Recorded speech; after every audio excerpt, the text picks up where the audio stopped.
Avant d'entrer dans les détails techniques pour calculer le montant de l'indemnité d'éviction, le locataire, puisque c'est de lui dont on parle aujourd'hui et un peu plus tard on essaiera d'avantager le propriétaire, le locataire doit savoir que le temps c'est de l'argent.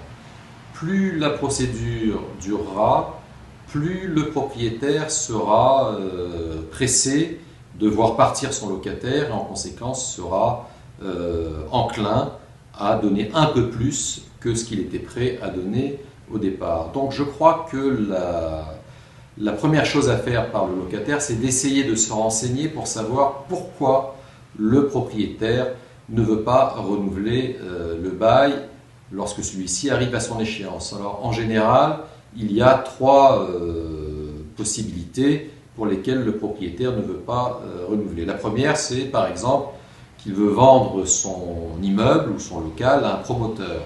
Dans ce cas, le propriétaire espère tirer un gros bénéfice de l'opération et en conséquence, vous savez qu'il va être possible d'obtenir beaucoup plus que ce qu'il vous offre au départ. Le deuxième cas, c'est l'hypothèse dans laquelle le propriétaire voudrait relouer ce local à un tarif ou moyennant un loyer beaucoup plus avantageux pour lui.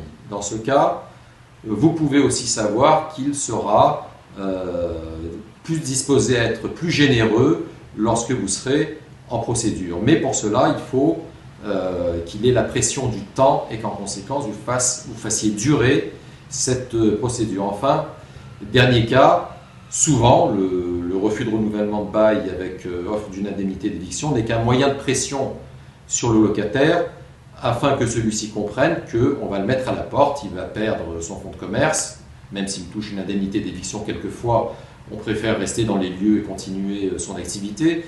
Et c'est un moyen de pression pour obtenir que le locataire accepte une augmentation de loyer, parce qu'il faut savoir que le propriétaire peut exercer un droit de repentir dans certaines conditions techniques dont on reparlera un autre jour.